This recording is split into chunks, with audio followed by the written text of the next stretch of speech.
This is a historic year when it comes to local politics in Yakima. Much of the change comes after the ACLU lawsuit that said Yakima was not giving the Latino community fair representation in local politics. Well, the system isn't the only part of Yakima city elections going through some changes. You might also notice your ballot looks a little different, and here's what you need to know before you cast your vote. So this is how Watch Your Car works. When you sign up with the Yakima Police Department, your car is entered into their database, and then you'll get two stickers, one for the front window and then a second one for the back window. Whether it's business or to catch up with family, chances are your plans include some traveling this season, but not knowing what to pack or what documents to have on hand can really slow you and others down at the airport.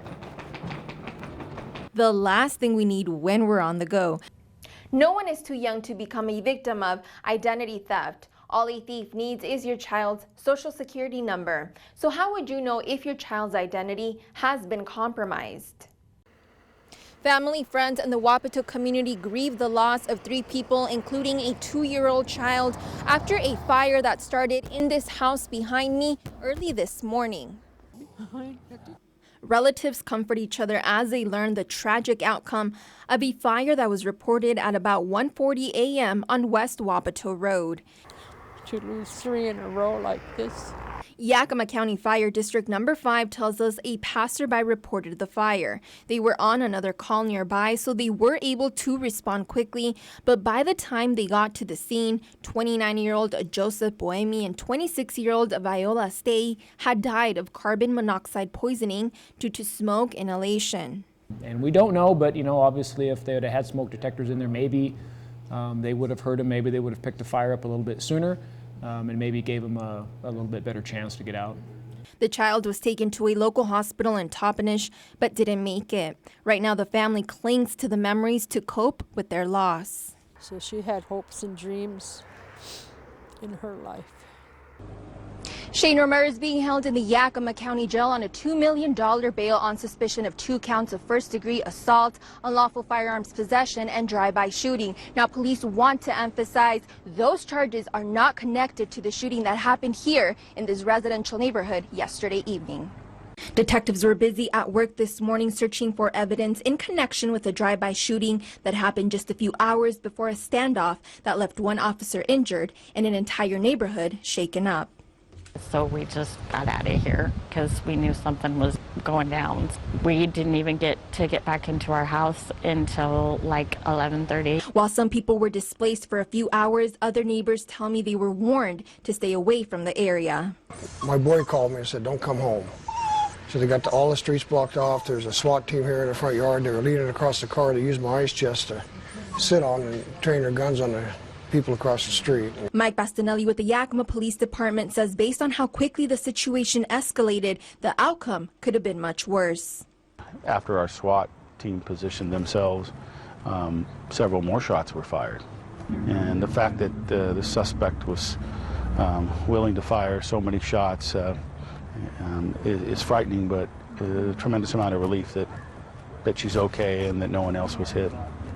2,500 iPads plus a $3 million investment equals an opportunity for students here at Wahluke School District in Mattawa to take their learning to a whole new level.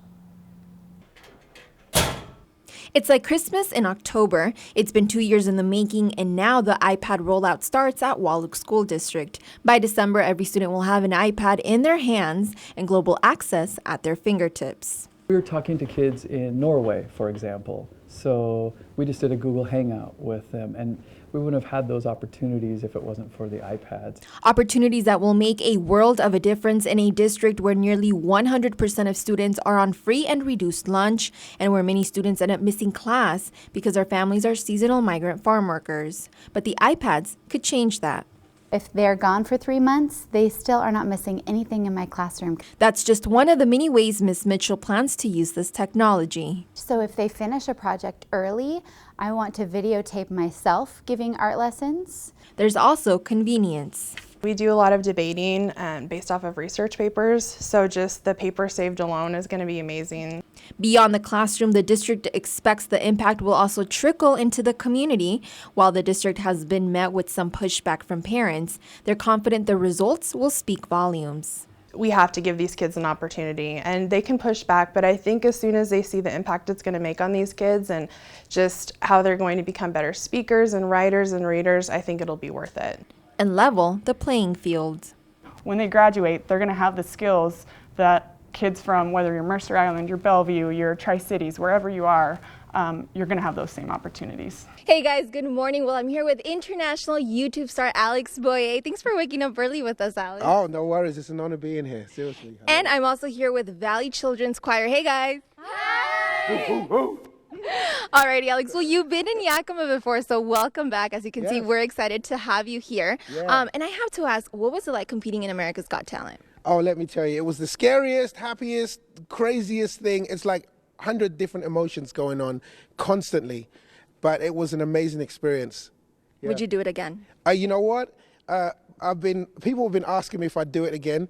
You know what? With the TV exposure that I got, I would do it again. So, Mike, for those that haven't been to Coffee with a Cop, what can they expect?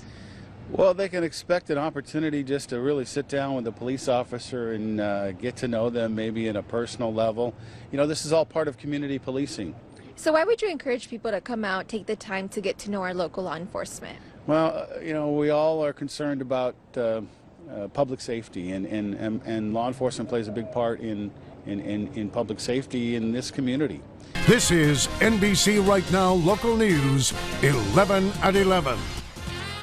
Good evening and thanks for joining us tonight. I'm Veronica Quintero filling in for Morgan Ashley. Let's now check in with Ryan Overton for our first look at the weather. And many holiday travelers might be calling it a Christmas miracle. Snoqualmie Pass is back open in both directions thanks to crews with the Washington State Department of Transportation. They were able to get the pass open last night around 7. It was closed for about 24 hours from Cle Elum to North Bend following heavy snowfall. And get this, crews measured more than 25 inches of snow within those 24 hours. WashDOT says if you're heading over Snoqualmie Pass this weekend, make sure you're prepared for wintry conditions. Remember, drive slow and be aware of your surroundings.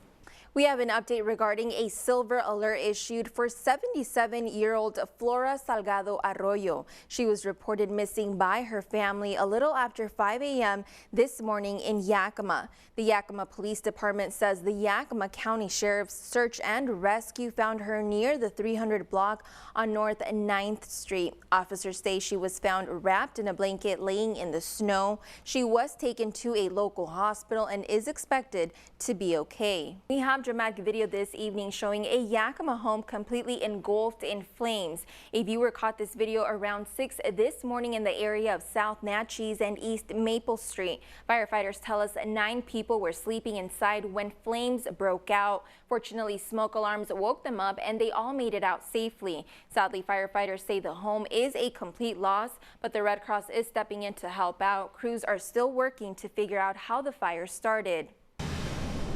And well, while Santa may be done delivering presents for today, FedEx isn't. The company says it's hoping to ease the disappointment of the deliveries it missed last night due to bad weather. Household deliveries are FedEx's top priority today. The company says a surge in last-minute shopping also made things a little harder for drivers to deliver everyone's packages on time. Thank you, Greg. That wraps up 11 minutes of news, weather, and sports. Up next, we'll have your full weather report. But before that, here's a look at the past reports.